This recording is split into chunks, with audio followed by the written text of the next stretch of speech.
السلام عليكم. لا تنسوا الإعجاب بالفيديو والاشتراك في القناة تشجيعا لنا لنستمر بنشر المزيد إن شاء الله. Activité 5, la grossesse. On va parler de la grossesse, l'accouchement et l'allaitement. Donc, chez la femme, toujours la grossesse dure 9 mois.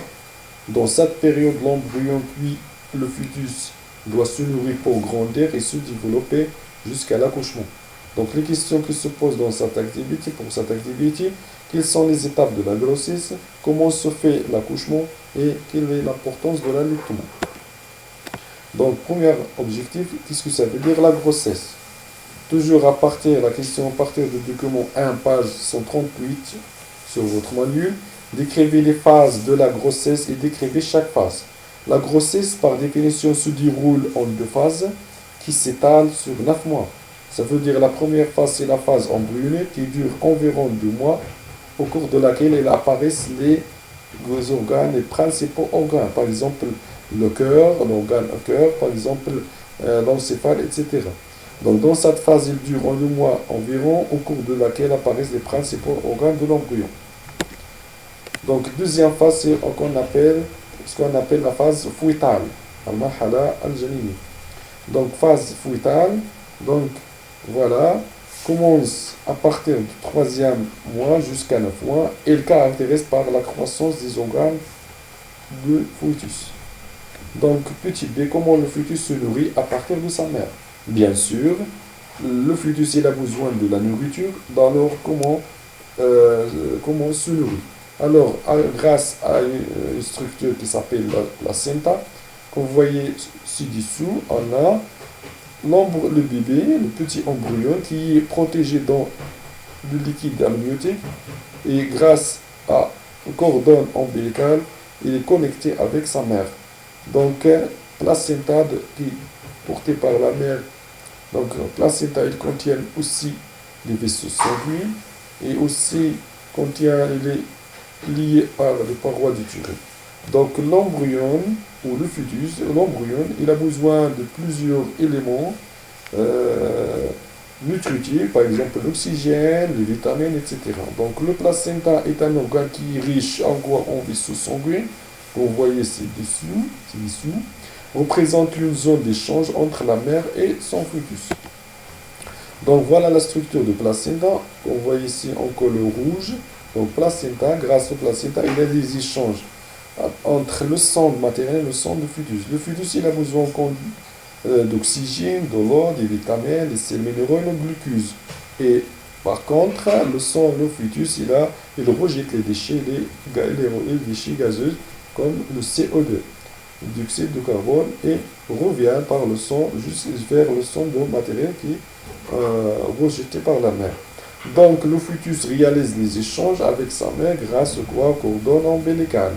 Le fœtus reste dans un sachet rempli en liquide amniotique qui le protège sans connecter avec le monde extérieur. Alors, petit 2, les étapes de l'accouchement. Quelles sont les étapes de l'accouchement? L'accouchement, c'est l'ensemble des étapes de la sortie du bébé jusqu'à hors de ventre maternel. Donc, à partir du document 3 pages 139 sur votre document, déterminez les étapes de l'accouchement. Donc, première étape, c'est la dilatation du col d'utérus. Grâce à des contractions du muscle de paroi de l'utérus, provoque quoi? En première, la dilatation. Voilà, la dilatation la dilatation qui pousse la tête du fœtus vers le vagin. Deuxième étape, c'est expulsion du bébé. Voilà, grâce à des contractions fortes des muscles de l'utérus, le bébé pousse vers l'externe, puis il fait la première respiration avec ses poumons. Enfin, ce qu'on appelle la séparation, on fait la séparation de cordon ombilical. Donc, enfin, on a d'écoulement du placenta, c'est-à-dire le reste, le placenta et le cordon ombilical. Les contractions de l'utérus ne s'arrêtent pas ici, donc il continue jusqu'à l'expulsion de placenta totalement et le reste du cordon ombilical. Donc, l'allaitement, numéro 3. Donc, la relation alimentaire entre le bébé et sa mère continue grâce à l'allaitement maternel. quels sont ici les avantages du lait maternel? Donc, sur votre document, page 5, page 139, comparez entre le lait maternel et le lait artificiel. Donc, le lait maternel, il est sanitaire. Pourquoi? Pour le bébé, grâce à ses avantages. Parce qu'il est riche en ces minéraux, il contient des anticorps pour le protéger contre certaines maladies, et aussi il réduit le risque de surpoids, protéger le bébé contre le diabète, et aussi, finalement, il assure un développement naturel. Pour la dernière activité, la régulation des naissances. Donc, la reproduction peut être contrôlée après un rapport sexuel en utilisant plusieurs moyens et des techniques de contraception. Donc, vous trouvez ça sur votre document, page 122 et 123. Donc, voilà, premièrement, les moyens qui empêchent la fécondation, ce sont le stérilet, que vous voyez ici, sous forme de T, il dépose dans l'utérus, et aussi on a, comme vous voyez ici, le préservatif, et aussi soit masculin, le préservatif